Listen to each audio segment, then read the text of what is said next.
Hello and welcome to an exciting episode of The New Frontier. As always, I'm joined by Joe. Joe, how are you? I'm very good, thank you. How are you, Max? I've seen that you're busy with some new launches. What's going on your side? Yeah, well, I'm recovering today as Tottenham won the Europa League last night, and I was part of the pitch invasion at White Hart Lane. So it's a very heavy night, but I'm glad we're doing a podcast today because it's kind of easier than doing real work on a when you get to my age you start to feel those. I'm sure our guests can emphasize with that. But yeah, we do have some exciting new launches as well. We just launched freemium at eContent, so I would encourage everyone to go and have a look. It's free, hence freemium, and it enables you to get the catalog scoring of your listings. So your Cosmo score, your IDQ score, how optimized is your catalog for Amazon's algorithm. So we've got a lot of good feedback. Go and check it out. Let me know what you think of it. But yeah, let's get on to the topic of the day. So I am excited about this because we are covering a new book which is coming out on Friday, which is tomorrow as we record this episode. That's really exciting. So it is exciting to have a bit of a book press coverage debut. The book is called "What Captures a Heart Goes in the Cart," and it's written by a good friend of eContent and the podcast and Joe, Amazing Wave, Trevor Bradford. So he is a creator of Idea Strategic Brand Framework. He combines behavioral science with strategic, creative, and brand positioning to help Amazon, Shopify, and D2C sellers to stand out and scale up. He has 35 years of experience in branding as an agency owner, including 15 years in online retail. He's collaborated with a wide range of clients from national retailers, globally famous brands, and emerging entrepreneurs, such as the Titan Network, which he's a mentor. And on top of all of that, he practices what he preaches with his own six-figure brand. So without further ado, let's bring out Trevor. Ooh. Hi, Hey, Joe. Trevor. Hi, Max. Thank you very much for having me on. I've been looking forward to this for ages. Thank you so much for being our guest. It's really awesome to have you. And to be fair, I think we've never actually covered a book launch, and your book is really, really interesting. So I'm really excited to have you as a guest. Well, thank you very much. I think it's really interesting because all three of us have arrived in the same space to understand that the important thing for customers right now is sales conversion. And Joe, as you know, we met a couple of weekends ago. I was on your work group when you were going through your AI. And Max, you and I have known each other nearly 2 years now, I think, isn't it? And we've all arrived at different ways of trying to optimize this sales conversion experience for our various clients. And within Titan, of course, that's what we're all about, helping people scale their businesses, helping people grow. And of course, much of that is very metrics driven, very numbers driven. There are all kinds of SOPs for PPC and supply chain and all that other kind of stuff. But my space, my specialism is where we actually interact with people, because people buy from people, regardless of technology. We have to remember that on the other side of the screen is a real person. Yeah, 100%. And I think this is we talk a lot about AI in this podcast, and AI is great and we are all data geeks. But at the end, like, all that we are doing is to get to an end consumer who is like resonating with a certain brand or certain product. And in the end, they are human. So like, I absolutely agree with you. And so actually, like, I'm going to start with the first question, which is, I mean, you've written a book. Wow. Congratulations. You joined probably like a very small percentage of the humans in the world that have managed to like do what is an epic achievement. So firstly, congratulations. And second of all, like, how, like, what was the moment? Do you remember the moment when you were like, right, I'm going to write a book? Because that's a hefty like goal. Well, it sort of crept up on me, Joe, because I've been with Titan since its inception. And, I met Athena and Dan in China when I was on a China Magic trip. And we started to talk about this, and I did a short, brief presentation on the trip on branding. And everybody thought it was very, very useful because people weren't thinking about it in that way in the Amazon business. In fact, even now, probably they're not really thinking about it enough in the Amazon business. It's still too metrics driven, I think, and people hoping to press a button and suddenly everything's going to be solved. And actually, there's work that we have to do. So even from that point, when we were generating presentations inside Titan, as well as my client work, direct client work, I'd accumulated this huge body of presentations that I'd done, either on specific brands or on general topics. Inside the network at Titan, I co-host the conversion work party with a colleague, Luke Knight, and every week we see lots and lots of people turn up with listings that are suboptimal, that aren't converting, their TACoS is too high. Now, sometimes that can be a traffic problem, and if it is, then we have other specialists in Titan that will deal with that. But if it's a conversion problem, then what's actually happening is we're winning the click, and then we're letting people slip through our fingers. And so all of this work that I've been doing over the years, I was looking through my files and thinking, my God, there's a whole heap of content here, but it's not in a form that I could just say to someone, there we go, it's all there. That's all you need to know. So I started to think about how I could do that and how I could bring that to a broader audience, because as you know, Titan is it was an invitation-only network. And I just knew that there were sellers out there, people out there who were struggling. They'd done everything that they possibly could to actually build an online business. And the concept that they'd been sold as of this semi-passive income stream, and it's an hour a day and all, it is just completely false. So I know that there are people in pain out there that could really do with this understanding. So gradually I started to format it into bite-sized pieces. And of course, then that needs a linking narrative to make sense of each of these different steps. And so gradually, that's how the book began to emerge. And having got that far, I thought, well, I might as well just finish it and publish it. So I did. Awesome. Or I will do on Friday. Amazing. Well, congratulations. Yeah, I think it's a fantastic book. I've kind of skimmed over it for the purposes of this podcast, and also because I massively respect you, Trevor, as a kind of leading thinker in this space. And I think I'm right in saying maybe the core of the book is this trademarked framework that you have, which is the idea framework for building trust. So do you want to kind of go into that and like what you've created here and really what it is? Yeah. Sure. Well, IDEA is an acronym, and it stands for insight, distinctiveness, empathy, and authenticity. So these are the four pillars, really, of the way that I think about branding, and that I approach my own brands, my own products, and those are my clients. And so I thought to myself, how can I get sellers who are so wrapped up in their own problems and issues to think about their strategy? Because that's not what's top of their mind. They want sales conversions. They need revenue. They need profit. They need sales conversions and lower costs, lower TACoS. And the last thing that they want to talk to me about is brand strategy, although that's what they need.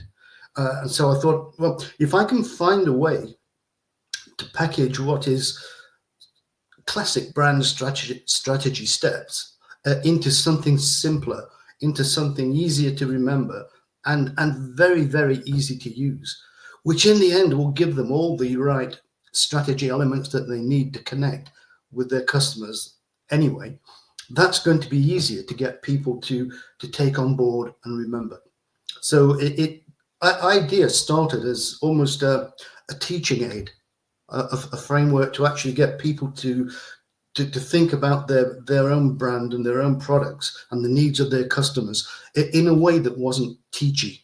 You know, and I didn't want to sit there and lecture people. I didn't want to try and corral them into some kind of university lecture theatre and then talk strategy at them.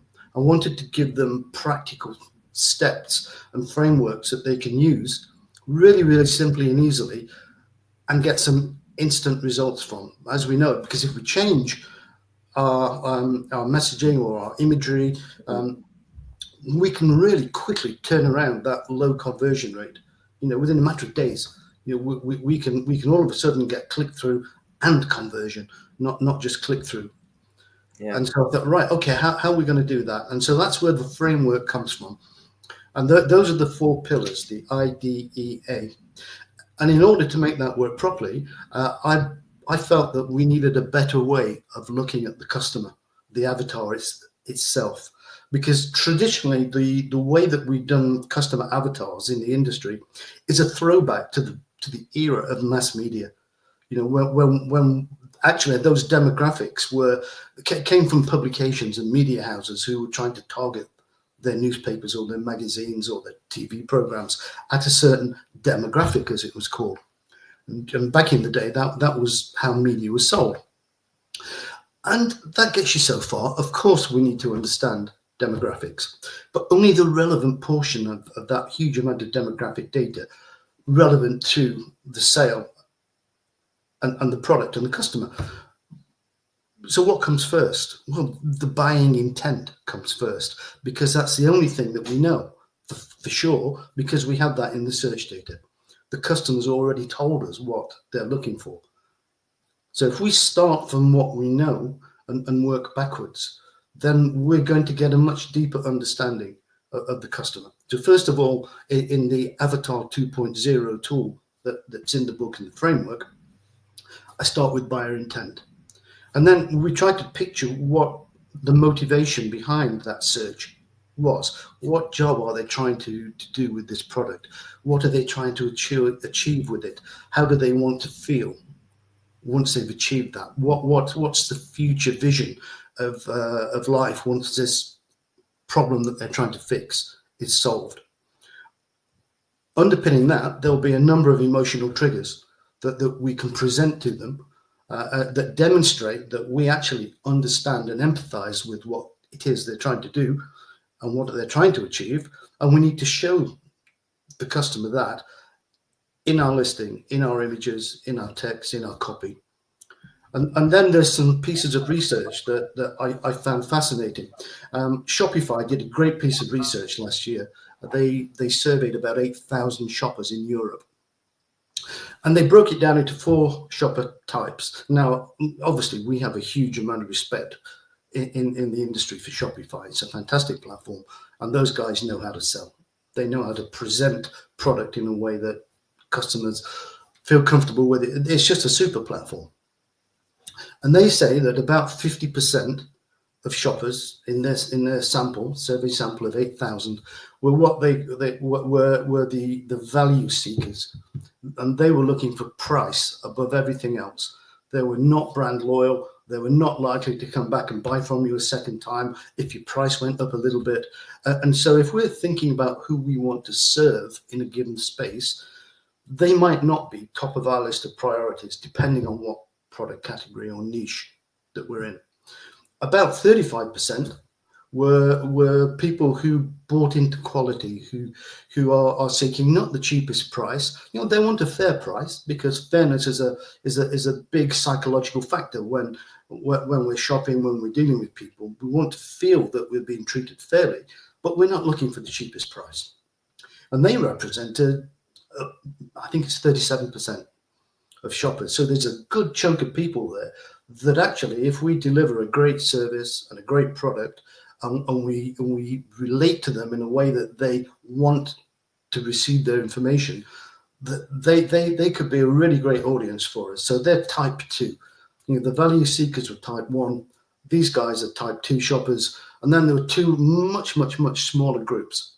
And one was the connected crowd, and they were single-digit percentages. And so they don't represent a huge volume opportunity for us. So slap bang in the middle of our target audience, are a crowd of people who are responsive, who will be brand loyal, who don't seek the cheapest price, but are really looking for a good customer experience. So understanding where our customer, in our customer avatar tool, sit in that mix of customer types is really quite important to us, I think. So then there's that. And then underpinning all of that, once we've drilled down through motivations, emotional triggers, customer types, then demographics come into play. And only the relevant demographics relevant to that customer experience. Because sometimes it may not be that we're selling to the same demographic every time. It might be a problem-focused sale. So someone with, I don't know, let's say in my space, hair care, dandruff. It's not restricted to an age group. It's not restricted to male or female. So it's a condition. So it doesn't necessarily mean that the demographics of that customer will be male, aged 35 to 45, say, so those demographics aren't relevant necessarily because it's condition related. So understanding the context is really important to say, okay, which bit of the demographic mix is relevant to our understanding and which is kind of nice to know, but so what? And that's the underpinning. So that's Avatar 2.0. That's the way that I look at my customer when I'm putting a new brand together. Now, if we take those two tools, the idea framework and the Avatar 2.0, and we put them together, we've got an approach that's incredibly simple, incredibly powerful, and starts with what we know, not what we suppose or surmise about our customer. So it's sort of fact. We know that they're searching for this product. And then I thought, okay, that's great. I can't leave my Titan members and my clients with that and hope that they're going to piece all this together. So the final part of the puzzle was creating what I call the idea brand canvas. And the idea brand canvas is a single sheet where we capture all of those outputs in individual boxes. It's a fill in the boxes approach, and it delivers your brand strategy that you didn't know you needed. And I haven't been trying to sell to you, but it delivers it to you anyway, because that's actually what you need. You need a plan, you need a strategy, you need understanding in order to be able to create content and images and products that will meet the needs of those customers. So that's the brand canvas. And what fascinated me about Joe's workshop the other weekend was I could see immediately how using some of Joe's approach to try to find some of the things that I've been looking for as well, that conversion piece, you were approaching in a not dissimilar way, but you were using really deep prompts. And I thought that was fantastic. I got an awful lot out of that workshop. And what I would do is take my brand canvas, adapt some of the prompts that I've been using to Joe's approach, and get even more out of it when I build my own custom GPTs. And those GPTs... And I haven't even paid Trevor to say this, but I might do after this call. Thanks, Trevor. So it was fantastic coming together for me. And I got so much out of the seller sessions that weekend. But the best bit, I thought, was the time that we spent together in that much smaller workshop. And I took a lot of really good insights away from how to use GPTs and ChatGPT in particular better even than I was doing before I arrived on that morning. So the next step then, the output, if you want, from the idea framework is to end up as a customer with your own brand custom GPT set. So, as we know, we can make as many as we like, and we can task each custom GPT with a specific type of output. And we can have a selection of these in our toolbox, but they are all trained on the idea framework, and they're all trained on your specific brand, because you've been through the idea process, you've understood exactly who your customer is, and we've captured all of that data in the brand canvas. And that document is one of the training documents that we upload into the back of the GPT to make it deliver very, very specific responses that are, it doesn't have to go and search the internet and bring back generalities to us. We've given it parameters, we've told it exactly what the kind of outputs are that we want. We've trained it on our brand, and in my case, on my GPT, I've trained it on all the behavioral science literature that I reference either directly or indirectly in the book. So it will deliver to me exactly what I'm looking for in terms of outputs that are framed in the IDEA framework terms.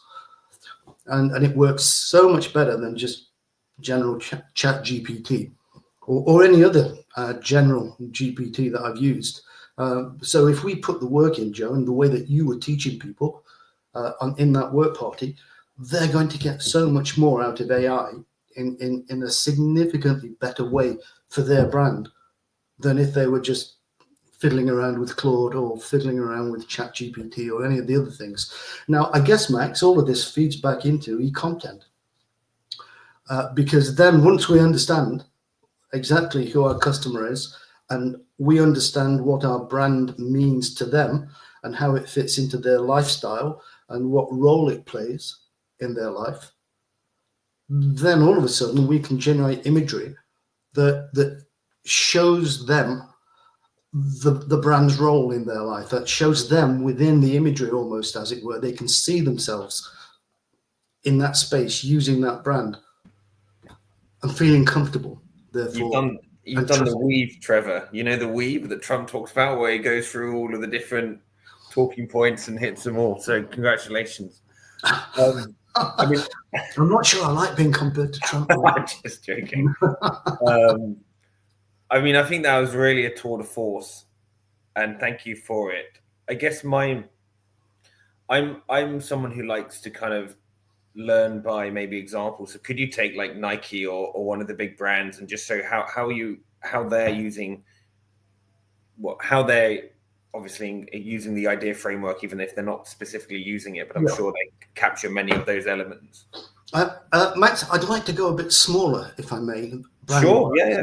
Because in the book, there's a really great example of personalization. So personalization is a key motivator for customers. They like to feel that their needs are being addressed directly by the brand and the customer. And so it's TriniLondon.com. It's a makeup site. Now, this lady Trini used to be on TV with a partner, and they used to do a how to dress for your body shape thing in the 90s. And that era came and went for them, and their TV program gradually faded away, and they were doing stuff in India and things like that. But as far as the UK was concerned, their main market, their telly days were over. And what Trini did, which was really clever, she created a range of makeup for certain skin types and certain skin colorations and tones. And nothing particularly new about that, really. But the clever bit was she developed what I believe it's called Match to Me. Match numeral 2 me is their tool. And you fill in a small questionnaire about how old you are, your skin type, your tonality, your coloring, all of that stuff, which helps them say, okay, through our makeup artists testing all of our colors and all of our products on different kinds of skin, this is what our personal recommendation for you is.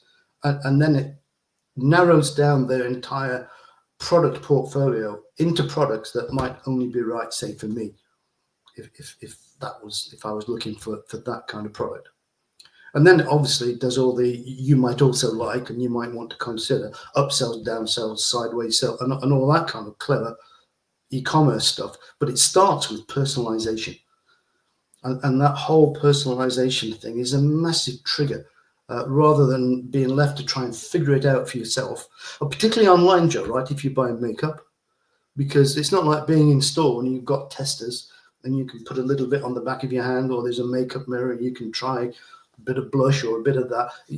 This is a remote experience. So how she's made that remote experience feel personal is incredibly powerful. And she's gone from basically a startup, because her business was a startup. And I think it's doing something like $400 million a year or something like that. It's huge. And it's not necessarily had a ton of TV advertising. I think I may have seen her on a TV slot, or way down the channel listing somewhere in the 30s, or on one of those specific channels. I can't remember which one it was now. And it wasn't very long. There was a quick burst, and the ad campaign was done. $400 million from zero in about 3 or 4 years. That's going some. And she's also got in-store outlets and that kind of stuff. I think she may be in Harrods or Selfridges and a couple of other people now, but it started as an online business, a direct-to-consumer business. And if we have ladies looking at the podcast or listening, go to trinilondon.com and you'll see a prime example of what I mean by that whole understanding of her customer in such depth that she was able to think about how they might like to experience the shopping process, rather than just say, okay, here's what we've got, take your pick. Price is good, it's cheap. Well, people don't always care about price. If you get the rest of it right, then price becomes less of an issue. And you see, Max, that was one of the drivers for me to try and capture all of this in the book, because everybody's worried about price. Everybody's, oh my God, we've got to be the cheapest. Well, there are only two power points in pricing, and one is the cheapest and one is the most expensive. And seldom are we ever at either end of that spectrum as direct sellers. So what we want to do is position our product to have a fair price for our customer, because we want to treat them fairly. That's what they want. They don't want to feel that they've been price gouged or anything like that. But at the same time, we need enough margin to run our business. We need enough margin to pay Amazon, because heaven knows they take most of half of the total gross revenues and more disappear into Jeff Bezos' pocket.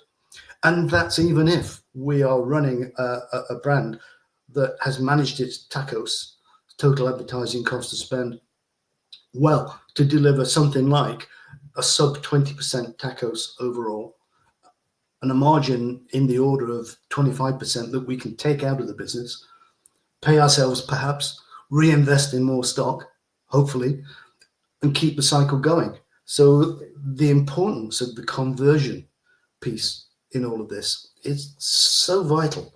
It's critical. I would argue it's as important, if not more so, than any other piece of the puzzle, because we can put all the effort we want into getting people to our listing and put a good product on there, and we've got it from China, we've got through the tariff barriers, we've got a PPC campaign sort of dialed in, we're getting traffic at a reasonable price.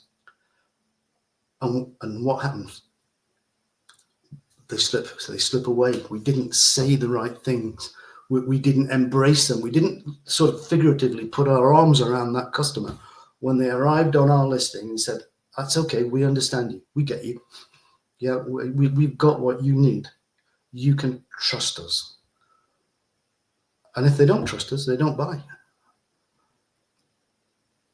Yeah, no, absolutely. And I think personalization is a really important piece. And I think it's going to be an even more of a possibility now with AI. So I think it's really exciting. But I wanted to go a little bit back into, Amazon seller mode, which is practical. Which is, okay, so this is an awesome framework. I now have it. I need to understand my customer. I need to do my homework properly, but how do I start? Where do I start? Like, what do I do, Trevor? So do you cover that in the book? And how should any seller really start with this and actually execute? Yep. Start with the customer. Because in the end, it's all about the customer, isn't it? It's not about us. Our brand story isn't about us. It's about them. Their customer journey is theirs, and then they experience all of these different touch points with us in our brand at various places they may or may not see us, like social media, for example, or in their initial browsing. And so this customer journey piece is all about the different stages that our customer goes through. And at each touch point, we need to be showing them that we're the right choice for them. Before we do anything else, we need to understand, therefore, what the right choice for them looks like for them, from their point of view, through their side of their eyes, not ours, that have the way that they see it. And so understanding how people actually shop and the emotional triggers that we can build into our communications. And I don't want to sound manipulative when I say that, Joe, because I don't want it to feel like we are manipulating the client. What we actually want to do is understand how to serve them better. Because if we give them what they need, they'll buy from us. It's really that simple. So rather than try and fix a listing that may not be optimized from the listing end of the telescope, what we need to do is turn that around and look at it from the end that the client, the customer, sees through. And are we showing them what they need to see in order for them to say that they look like they know what they're doing. They look like a brand that might understand me, might get me. And there's a piece of research that was done by Accenture, their digital arm. I think they've changed their name a while ago. But again, it was a really, really big piece of work. And one of the key outputs from it, and I reference it in the book, is that customers want to feel that we see them. And, in this age of mistrust that we all exist in, where this fear of AI, am I being told the truth? Am I being shown something that's real? Can I really believe what's there in front of me? In that context, what customers really want is a bit of humanity. They want to feel that we get them. They want to feel that we understand them. And so that's what I call authentically human in the book. I make this reference that we need to present ourselves back to our customer as being authentically human, not robots behind the screen, not bots just delivering automated responses to them. Yeah, they want, if possible, it would be fabulous to reach through the screen and just take them by the hand, shake their hand. Of course, we can't do that, but we can kind of make them feel that might be possible if we were ever to meet them. And customer service, therefore, clearly plays an enormous role in all of this, but it's all customer focused. And actually, unless we really do understand that customer in such depth that we almost feel their pain, as it were, how can we generate messaging and how can we generate prompts for AI and prompts for words and listings and images, unless we understand what looks good from our customer's point of view in the first place? Yeah. So I want to ask you a bit about creating a brand voice. I know you talk about this in the book. I know it's one of our biggest learnings from customers, and this is super important. And we, spend a lot of time building tools to enable people to take brand voice. And also, my first part of the question is, how should customers do this? And then secondly, in the just to be a bit controversial, in the Amazon world where most customers believe they're buying from Amazon, they don't really, if you're a private label seller, they're not really distinguishing between the private label sellers. In my opinion, they're kind of, the customer will be like, oh, I got this from Amazon. They won't necessarily know that it's coming from X or Y seller. How important or not important is brand voice in a context of Amazon? Well, Max, brand voice exists, whether it's good or bad, or whether it's even hardly perceptible. But what we're putting out there effectively is our brand voice. So it's there. It's as personal to our brand as our own voice is to ourselves. And whether we're communicating clearly or not, empathetically enough, we have a certain amount of warmth or understanding in our tone and the way that we address one another in the flesh, the same happens. When people interact with our brand, what we put out there is what they receive. So in that sense, regardless of whether people trust Amazon or not, or trust us or not, the brand voice part of that whole piece is present, whether we like it or not. So my view is we better do a good job with it then, because there's a piece in the book also that I talk about, and that's about you can't rent trust. So that's the TikTok dilemma and influencers. If we hand over the success of our business in its entirety to Jeff and Amazon, or to any number of TikTok influencers on any number or other platforms, then we're just renting trust. And that trust can evaporate in a moment if Jeff decides we don't want to deal with you anymore, or all of a sudden an influencer stops working with you and you've been plugged into their audience and all of your traffic's been coming from that source. You don't own that. So my view is now more than ever is that we ought to be thinking multi-channel and owning some of that trust that we're trying to build, keeping that to ourselves and making it ours. And we can do that, of course, by having our own direct-to-consumer store, whether it's Shopify or whatever other platform we choose to use. And we do that by putting the right kind of messaging out into the world, through whichever channels, social, of course, but any other channels that we might interact with that customer on their journey. It's got to be consistent. So consistency of brand voice is possibly the foundation, because inconsistency breeds distrust.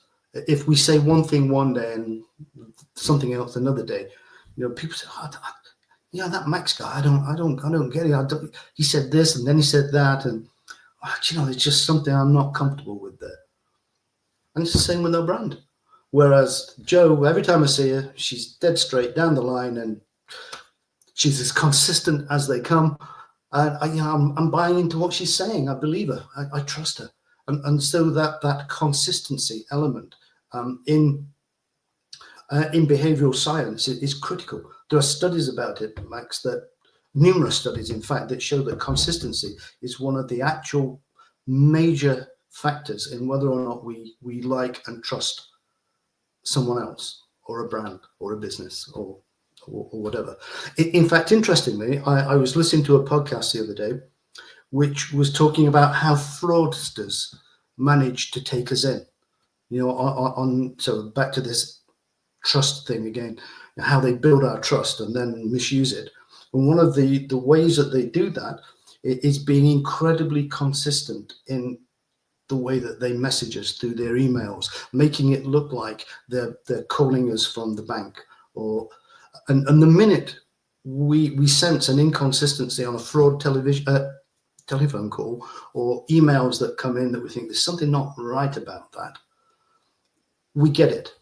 Subconsciously, it triggers something in us that says, no, this is not right. This is spam. This is fraud. But the flip side is the same. When it's so consistent with our life experience of that brand, we accept it immediately. And then all of a sudden, we've been caught by fraudsters. And that's how they do it. And consistency is such an important part of that. So therefore, if we can take that understanding and use it for our own benefit and be consistent in our listing. I've seen so many listings, guys, where the image stack looks one way. When we get to the A+ content, it's got a slightly different style. And then we go to the storefront, and that again isn't quite in line with all the other stuff that's happening. And if I'm a shopper, I'm going, what's going on here? These guys aren't very professional, are they? How good is their product going to be, therefore? How good will their customer service be if they can't even be consistent on their listing? and they click through and they continue to shop. So that's why it's important, because there are plenty of other options on Amazon, and then Amazon have the trust, Max, to go back to your original point. Amazon have the trust. So how important is brand voice in that context? Well, it's about conversion. A consistent brand voice aids sales conversion massively. Yeah, absolutely. Actually, this is like I have an interesting question. I think it's maybe like a debating point, which is, at the moment we're talking a lot about AI and AI generated content and then AI generated imagery. And we talked about the point of consistency and trust. And, we are all in the sphere of, hey, AI is great. Like, it can create all of this content for you. But, I've been posting a lot of links on LinkedIn, and a lot of people are messaging saying, yeah, but this can erode trust when customers figure out that this is not real, that this is AI. So how do you feel like AI might affect this in the future? Because, like, let's face it, AI is not always going to be a positive thing when it comes to customer experience. Well, if we start from where we are today, Joe, there's a huge mistrust of everything that is being fed to us in the public space. And that's our starting point. Whether we like it or whether we don't, we exist in a bubble. We three, the Amazon people more broadly, it's a microcosm. And the rest of the world is out there. And for the vast majority of them, they're the recipients of the outputs of AI. They're not AI users. And they're fearful. They're fearful that they'll make the wrong choice, for example, that they've been sold something that isn't right for them necessarily. And how we solve that is, well, AI is not going away. We know it's not going anywhere, and it's increasingly part of our life. Therefore, how do we bring some humanity into what we put out there, whether it's generated by AI or whether it's written by humans, or whether it's a hybrid where we've told the AI the key points that we want to make, it gives us some content, and then we edit and we do iterative generation until we get to where we want to be. Well, the more human that is, in my opinion, the better, because there are telltale signs, if you know what you're looking for, that something's been spewed out by AI. And people will get smarter about spotting that, because it's important to them. That they want to be able to feel comfortable in putting their credit card details into the platform and transacting. And what it comes down to is they don't just want a transactional relationship. They want a more personal relationship. As Accenture research showed us, that was the key piece that the customer wants. So if we always look at it from the customer's point of view, what do they want and what do they need from us, then that should guide how we use AI. And I've been using AI since the off. In fact, that's how Max and I first met. We were talking about it at a meetup, and ChatGPT had only just been launched, and you were already in that space working away on your content. And so you were very much at the forefront of all of that. And we were having these conversations back then. I remember at the various meetups that we've had. And how can we humanize the outputs? In your case, visuals, Max. How can we make that image look as human as possible, and therefore engender trust in the people who are looking at that image and say, oh, that's real. That's not generated by AI. The impact that's going to have on the world as we move forward, if you cannot tell what is human and what is not, then I don't know what the answer to that particular issue is, because it's coming. It reminds me of one of my favorite films, Blade Runner, and when the Blade Runner cop Deckard is at the Tyrell Corporation, and he's talking to the boss and the replicant Rachel, and more human than human. That was the Tyrell Corporation's strapline, and that was in the movie in the 80s, and we're arriving at that, at least on the screen. Not in the flesh yet, of course. We're not making cloned humans that are more human than human, but in our messaging, in the imagery, the way that movies are going to be made, the way that if we wanted to, we could bring back dead actors and have them performing as they were in their prime. Now, obviously, copyright and all that kind of stuff would have to be negotiated with the estate, but it's possible. It's coming. It's clearly coming. Now, what that's going to do to Hollywood, heaven knows. But it's like the old Chinese curse in a way. May you live in interesting times. And we certainly do, don't we? You guys are at the edge, the cutting edge of it. And, I'm benefiting from working with you guys and understanding what it is you're trying to do and implement that in my own way. I think that for me, there's always going to be a need for the humanity to be present in the outputs. Yeah, coming on to that point, and I think this is kind of one of the last chapters of your book, which is about building a personal brand, and it kind of links quite nicely to what you're just saying about bringing the humanity, to all of the stuff which can be AI generated in one's business. So how do you think about, founders, entrepreneurs, obviously influencers, Joe being not an influencer, but a very well followed LinkedIn personality. How do you think about building personal brand? I think it's as important for some sellers on Amazon, for example, and other people in the educational space, which Joe is, of course. She's teaching others how to use AI. I am now. I'm a published author, or will be on Friday, and we're helping other people. And the personal brand element of that becomes critical because people have to trust us. Max, you've become the face of your content more so than people. I believe people know your name more so than that of your product. And that's because you've been present and you've been active and you've been out there at events and you've been pressing the flesh and you've been there to talk to people. Now, okay, this is a microcosm in our space because you are not selling your product to the mass market, as I am not really, or Joe, I guess, to the average punter. But our personal brand is still us, and we need to be just the same. We need to do just the same things as if we were creating a brand, and authenticity, fundamentally, be ourselves.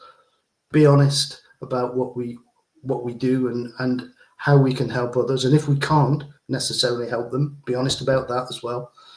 You might say, okay, my service is not for you because your problem is not the thing that I fix. Your problem, in my context, you've got a traffic problem over there, or you've got a product problem. Your supply chain's screwed. They're delivering poor product and customers are getting a bad experience. Same applies to us if we're delivering a good or indifferent or a bad customer experience. It's the same thing. We just happen to be the conduit through which that experience is delivered, because it's in my case now with the mentoring and the book and Joe's with workshops and so on.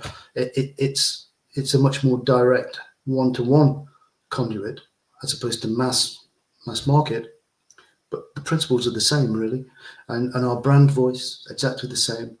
How we speak, how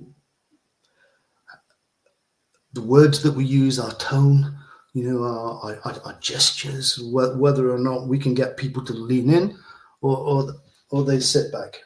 And what we've got to do is get them out of the chair and leaning forward by the way that we engage, and we do that through our personal brand. And just by being who we are, and being genuinely ourselves, I think that we can try to be something we'd like to be, an image that we have in our own minds about what perhaps wouldn't it be great if I was a rock star? but I'm not. So I'm just a sort of a happy strummer. But I'm honest about that. The people that I play with, we've done pod gigs and things, but I wouldn't be up there with Springsteen necessarily. He wouldn't pick me to be in his band probably. But speaking, no, maybe, probably, or probably not. Maybe he just doesn't know what he's missing. He doesn't know what he's missing, Joe. But let's take Bruce as a brand. I saw him a couple of nights ago in Manchester. It was a fantastic gig.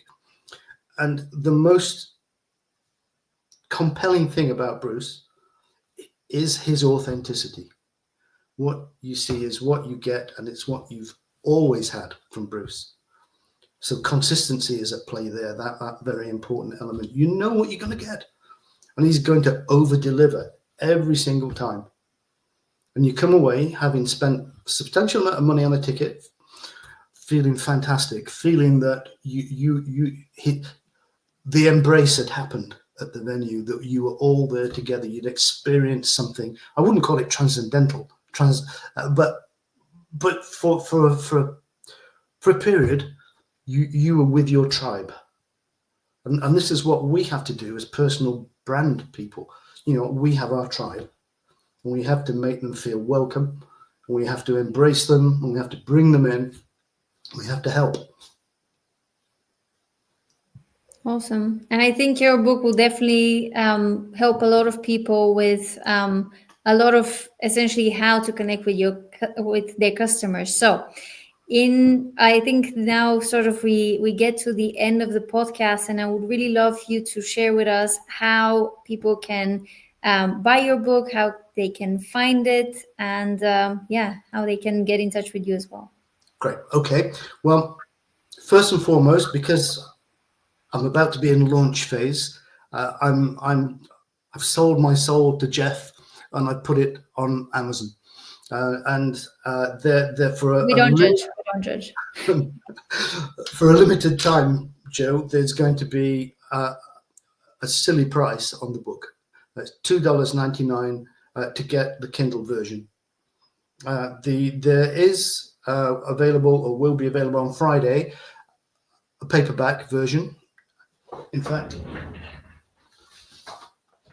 I got my proof copy the other day, so it's real, it's in the flesh, and that will be available from my website, which is ideabrandconsultancy.com.